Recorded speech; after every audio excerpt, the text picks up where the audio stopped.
আমরা এখন বৃন্দাবন থেকে বেরিয়ে যাচ্ছি, এখন যাচ্ছি মাতা বৈষ্ণো দেবী মন্দির। কালকে অনেক রাত হয়ে গেছিল, লেট হয়ে গেছিল, তাই জন্য যাইনি। এই জন্য আজকে যাচ্ছি সকালবেলাতে। আজকে মথুরাটা ঘুরবো, তারপর আজকে রাতে আমাদের ট্রেন আছে।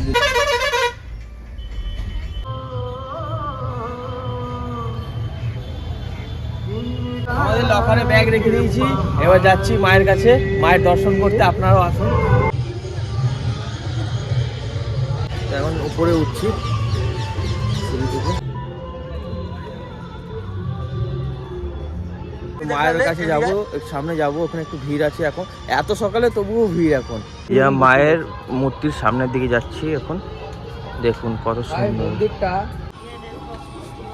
এইটা আমরা যখন এসেছিলাম শোভন, এই জায়গাটা খোদাই চলছিল, এই জায়গাটা ছিলই না। এইখান দিয়ে হালকা রাস্তা করে উপরে গেছিলাম, এটা পুরো খোদাই চলছিল তখন। এখান থেকে হচ্ছে ঝর্ণা পড়ে, ঝর্ণা উপর থেকে ঝর্ণার জল আসছে। এই ঠাকুরের মূর্তিটা বলছে তো এখানে, মানে গার্ডদের জিজ্ঞেস করছিলাম যে কত মিটার, বলছে 141 মিটার। 141 তো 141 মিটার 141 মিটার মানে লম্বা ঠাকুরের মূর্তিটা।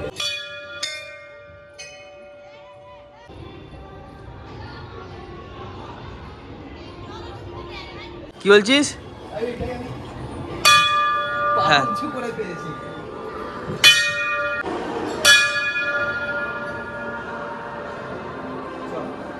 ভিতরের মন্দিরটা খুব সুন্দর।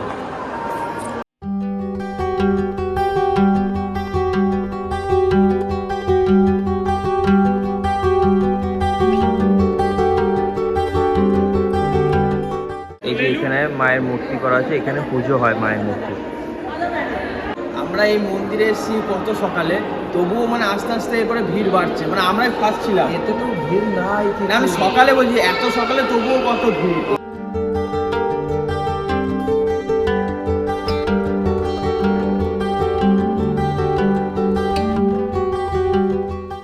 রাধে রাধে রাধে রাধে।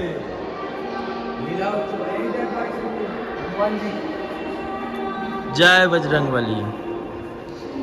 এইখানের এই মূর্তিগুলো তো আছে, আর ওই সাইডটাতে পর্দা দেওয়া আছে, মানে ওখানে কাজ চলছে হয়তো, জানি না।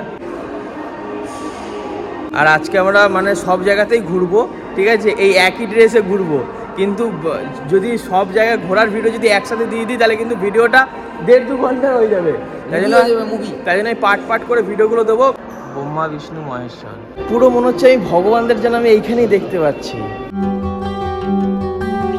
ভগবানকে একসাথে এখানে দেখতে পাচ্ছি, মানে এত রিয়েল ভাবে মানে মূর্তিগুলো করা আছে, এত রিয়েল ভাবে। এটা দেখুন, হর হর মহাদেব। এই দেখুন শ্রীরামের মূর্তিটা কত সুন্দর লাগছে, শ্রীরাম, মা সীতা, হনুমান, লক্ষ্মণ, কত সুন্দর লাগছে।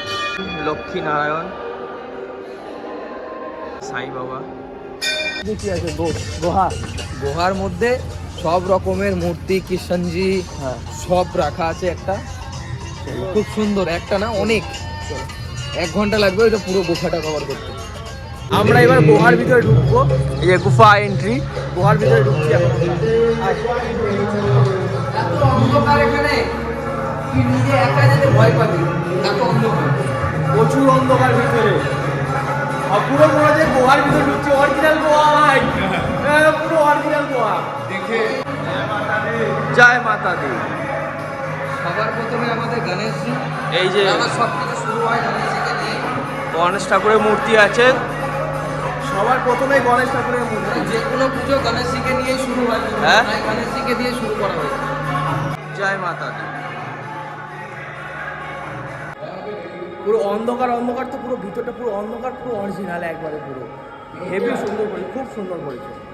এখানে মা গঙ্গা, এই মা গঙ্গার একটা মূর্তি। গুহাটা দেখুন পুরো অরিজিনাল গোয়া, মনে হচ্ছে যে আমি পুরো অরিজিনাল গোয়াতে চলে এসেছি। সিঁড়িগুলো দেখুন, মনে হচ্ছে কি অরিজিনাল পুরো পাথর, কিন্তু পাথর না, সিমেন্ট দিয়ে এই পাথরের এইটা মনে করেছে। এটা পাথর কি অরিজিনাল? পাথর না, সিমেন্ট দিয়েই করেছে। এই মার মূর্তির সামনে চলে এসেছি এবার ঘুরে। এই দেখুন, এই দেখুন।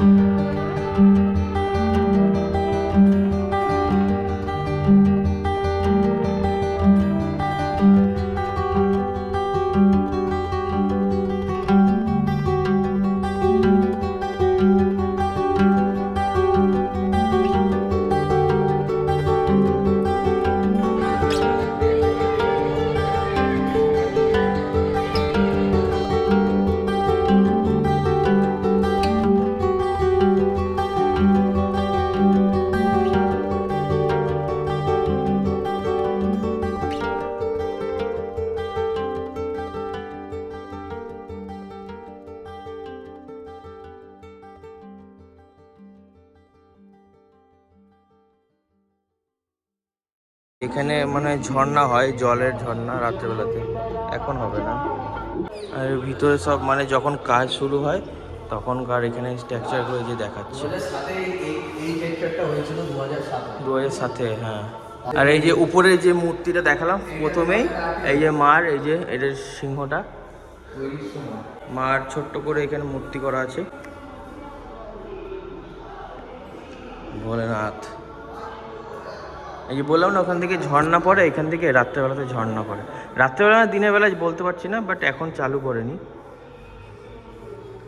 প্রথম 2004-এ আকাশ চৌধুরী, ঠিক আছে, অরুণ বর্মা হচ্ছে আর্কিটেকচার, ওরা দুজন এসেছিল 2004-এ। দেখার পরে যে হচ্ছে মেন ডিজাইনার আশিস চৌধুরী, ওরা 2004-এ প্রজেক্টটা শুরু করে। প্রজেক্টটা হতে হতে 2010 পর্যন্ত প্রজেক্টটা কমপ্লিট হয়েছে, যেটা সময় লেগেছে 6 বছর এই প্রজেক্টটাকে তৈরি করতে। এই হচ্ছে সেই 3 মানুষ, আকাশ চৌধুরী, অরুণ বর্মা আর আশিস চৌধুরী ডিজাইনার।